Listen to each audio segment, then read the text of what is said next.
दुनिया में वो शिवलिंग ला के दिखाएं जिसमें सुराख है। सुराख वाला शिवलिंग ला के दिखाएं हमको, क्योंकि वो जो शिवलिंग वहां पाया गया उसमें तो सुराख, शिवलिंग तो बगैर सुराख का है। अब तक जो शिवलिंग पाए गए हैं और हमने जो देखे हैं उसमें जो तो कोई सुराख नहीं है। तो ये सुराख वाला शिवलिंग शायद दुनिया की तारीख में पहली बार पाया गया। 30,000 मसाजिद के ऊपर दावा हुआ है, या तो ये 30,000 मस्जिदें सरेंडर कर दें या अपने सर सरेंडर कर दें, दो में से एक चीज। मस्जिद में अगर कोई पूजा की इजाजत मांग रहा है, कल मैं तिरुपति मंदिर में कहूंगा कि मुझे वहाँ जुमे की नमाज की इजाजत दी जाए। अगर 30,000 मस्जिदों पर वो दावा कर सकते हैं तो लाखों मंदिरों पे बुद्धिस्ट भी दावा कर सकते हैं। तो ये बहुत सोच समझ के फैसला अदालतों को और पार्लियामेंट को करना होगा। ये सूरत हाल पैदा हुई तो भारत के का कोई भी इबादतगाह फिर महफूज नहीं रह सकेगी। फिर सारी इबादतगाहों में सर्वे होंगे, फिर सारी इबादतगाहों को खोदा जाएगा, उनकी बुनियादें खुदेंगी और उनके नीचे से बुद्धिस्ट भी टेम्पल की भी अवशेष निकलेंगे, हिंदू टेम्पल के भी निकलेंगे और मस्जिद के भी निकलेंगे। बदकिस्मती से इस वक्त लोअर जुडिशरी में कुछ ऐसे लोग बैठे हुए हैं जो कानून का एहतराम कम करते हैं और मनुस्मृति का एहतराम ज्यादा करते हैं। सर, जिस तरीके से ज्ञानवापी मस्जिद पर वहां की सिविल कोर्ट ने सुनवाई करी और उसके बाद एक एरिया को सील करने का आदेश दे दिया, सुप्रीम कोर्ट में आज सुनवाई हुई, सुप्रीम कोर्ट ने भी कहा कि उस जगह को सुरक्षित रखा जाए, तो इसको क्या माना जाए? देखिए, ये पूरा का पूरा मामला मुझे शरारत लगता है। 1991 का जो रिलीजियस प्लेसेस एक्ट है, ये पूरा उसका वायलेशन है। किसी का ये कहना कि वहाँ पर हम एक दिन पूजा करते हैं तो अब साल भर दी जाए, तो स्पेशल सर्कमस्टांसिस में थी। अब मस्जिद में अगर कोई पूजा की इजाज़त मांग रहा है तो कल मैं तिरुपति मंदिर में कहूँगा कि मुझे वहाँ जुमे की नमाज की इजाज़त दी जाए, क्या कोर्ट उसको एक्सेप्ट कर लेगा?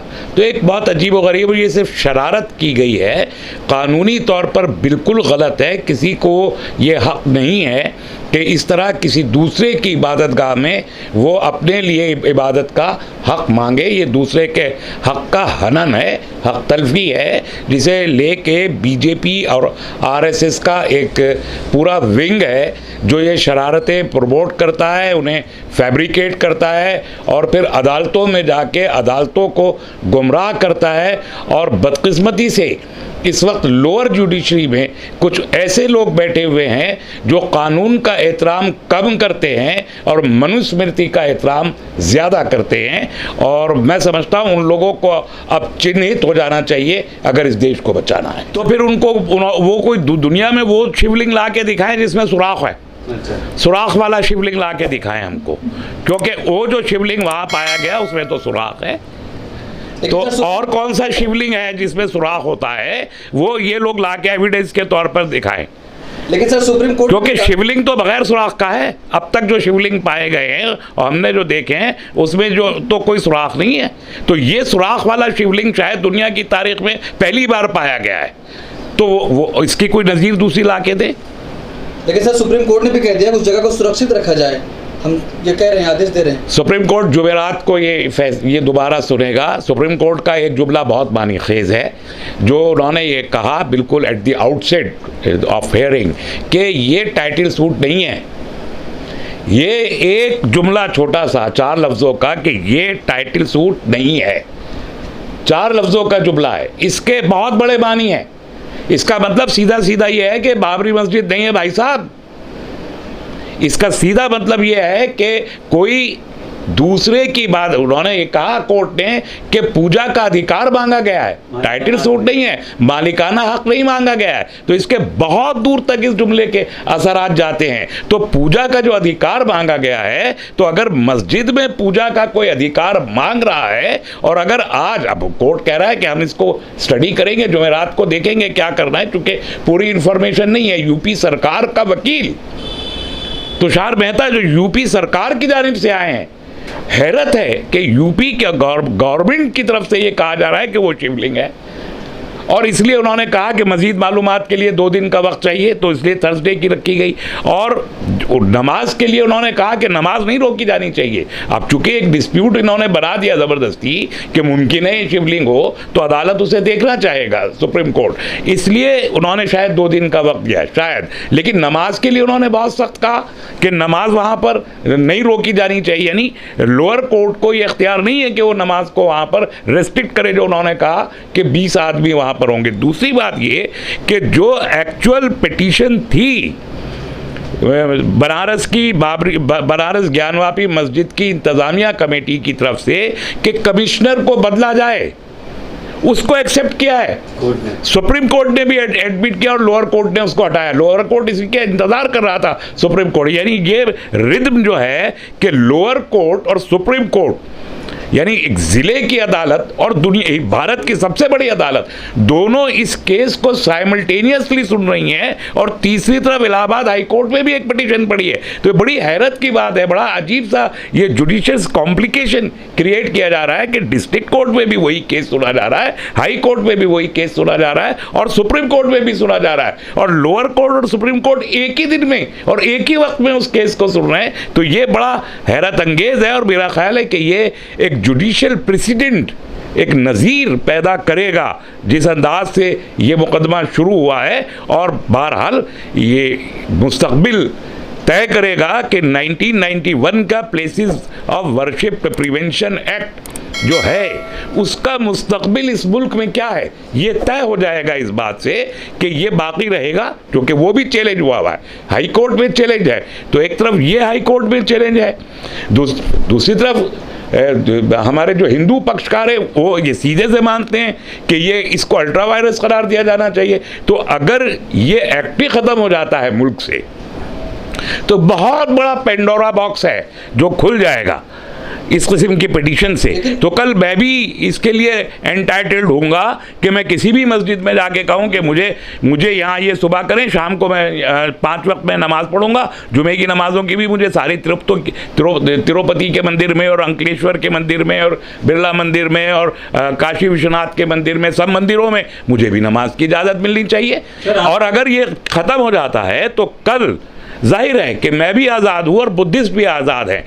ये लाखों बुद्धिस्ट टेम्पल हैं जिनको डेमोलिश करके, और जब पुरी के जगन्नाथ टेम्पल के बारे में कहा जाता है कि बुद्धिस्ट टेम्पल था, खुद बाबरी मस्जिद के बलबेग में जो है वो बुद्धिस्ट मूर्तियाँ निकले हैं, जो लाखों बुद्धिस्ट मंदिर हैं, फिर तो उनके ऊपर भी दावा होगा। तो पूरा हिंदुस्तान को खोद देने की तरफ ये एक्ट के ख़त्म होते ही वो खोदने का, 30,000 मस्जिदों के ऊपर मंदिर होने का दावा विश्व हिंदू परिषद का है। तो अगर 30,000 मस्जिदों पर वो दावा कर सकते हैं तो लाखों मंदिरों पर बुद्धिस्ट भी दावा कर सकते हैं। तो ये बहुत सोच समझ के फैसला अदालतों को और पार्लियामेंट को करना होगा। ये सूरत हाल पैदा हुई तो भारत के का कोई भी इबादतगाह फिर महफूज नहीं रह सकेगी। फिर सारी इबादतगाहों में सर्वे होंगे, फिर सारी इबादतगाहों को खोदा जाएगा, उनकी बुनियादें खुदेंगी और उनके नीचे से बुद्धिस्ट भी टेम्पल की भी अवशेष निकलेंगे, हिंदू टेम्पल के भी निकलेंगे और मस्जिद के भी निकलेंगे।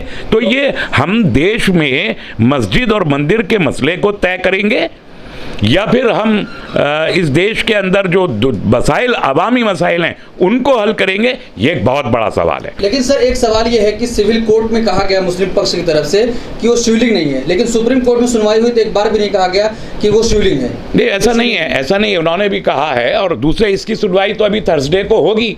और इस केस में तो जैसे हिंदू सेना ने आके वो मुदाखलत करके इंटरवीनर बन गई, ऐसे बहुत से लोग जाएंगे। मुस्लिम पर्सनल बोर्ड भी जा रहा है इस मसले पे, और भी तंजीमें, और मैं समझता हूँ ज़्यादा से ज़्यादा लोगों को इस मामले में इंटरवीन करना चाहिए, क्योंकि मस्जिद चाहे बनारस की हो या दिल्ली की हो, मैं भी नमाजी हूँ, मैं भी बनारस जाऊँगा किसी दिन, तो मुझे नमाज़ पढ़ने की ज्ञानवापी में ज़रूरत पेश आ सकती है, तो मेरा भी राइट है। तो हम भी कोशिश करेंगे कि मुस्लिम पॉलिटिकल काउंसिल इस मामले को लेके अदालत में एक फरीक बने, ये हमारी कोशिश भी होगी। सर ज्ञानवापी के नाम से कहीं दूसरी बार अयोध्या बनाने की तो साजिश है, चाल तो नहीं है? नहीं, न सिर्फ ये कि अयोध्या खाली चुनाव नहीं है, चुनाव तो एक पार्ट है ही, ये 2024 के चुनाव का आगाज है और मुझे लगता है कि 2024 तक राम मंदिर शायद मुकम्मल होने वाला नहीं है। इसलिए एक बहुत बड़ा शुबा इस केस से पैदा हो रहा है कि 2024 तक राम मंदिर की तकमील के मुकम्मल होने में कोई ना कोई मुश्किल है जिसे छुपाया जा रहा है, और वो मंदिर पूरा नहीं हो पाएगा अगले 2 साल में उसकी तामीर को।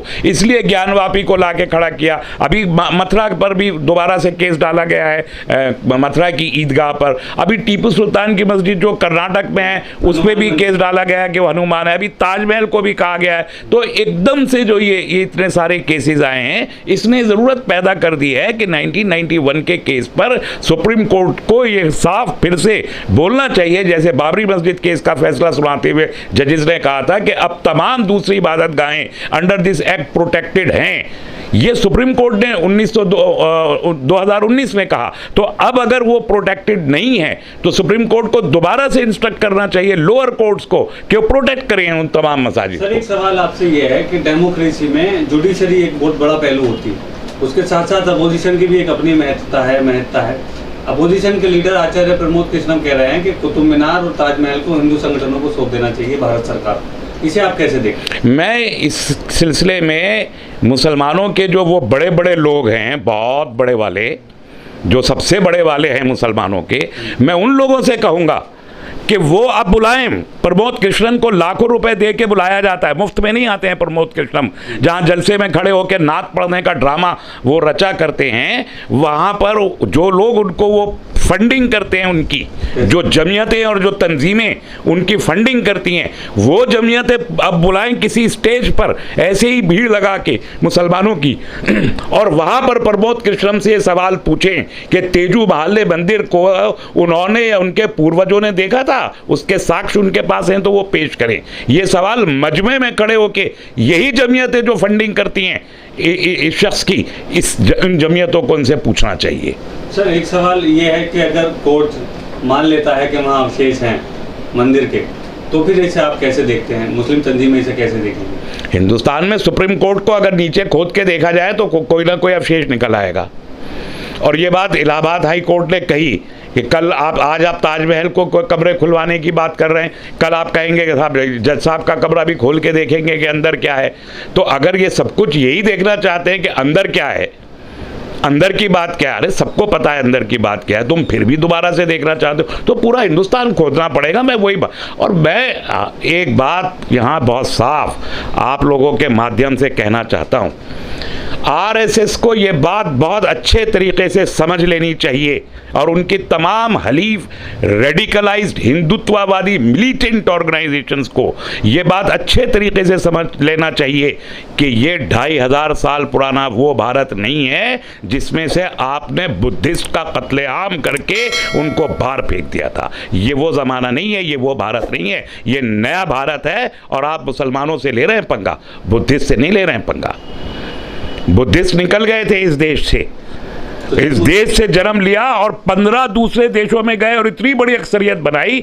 समझने की बात है कि आज दुनिया में पहले नंबर की आबादी क्रिश्चियंस, दूसरे नंबर की ऑफिशियल आबादी मुसलमान, तीसरे नंबर की ऑफिशियल आबादी बुद्धिस्ट है, जिनको इस देश से कत्लेआम करके निकाला और भगाया गया था। और चौथे नंबर की आबादी वो हिंदू हैं जिन्होंने ये कत्लेआम करके उनको बाहर निकाला था। तो मुसलमानों के बारे में ये गलतफहमी अपने दिल से निकाल दें कि मुसलमानों को बुद्धिस्ट बना के 2500 साल की वो तारीख को दोबारा इस मुल्क में दोहरा सकेंगे, ये मुमकिन नहीं है। बुद्धिस्ट को कत्लेआम करके निकाला था तो मुसलमानों को तो सीए लाके निकालने की तैयारी में है। तो कहाँ आया, कहाँ आया? कानून तो बन गया ना सर? नहीं, कानून बन गया, लेकिन कानून बनने के बाद रूल्स एंड रेगुलेशन बनने में महीने 2 महीने से ज़्यादा का समय नहीं लगता है। अभी 2.5 साल हो गया और अभी 1 महीना पहले ही 6 महीने का एक्सटेंशन उसके लिए फिर लिया है। हिम्मत नहीं है। एनआरसी के बारे में कोर्ट पार्लियामेंट में खड़े होकर बोला करते थे उसी ज़माने में होम मिनिस्टर साहब कि 1 इंच पीछे नहीं हटेंगे, हाय से हाथ उठा 1 इंच पीछे नहीं हटेंगे, छाती पे हाथ मारते थे 1 इंच पीछे नहीं हटेंगे। कहाँ है एनआरसी? सर अभी बोला उन्होंने कि कोरोना खत्म होते ही हम लागू करें। खत्म हो गया कोरोना, और जिस तरीके का कोरोना है वो तो जिंदगी भर रहेगा।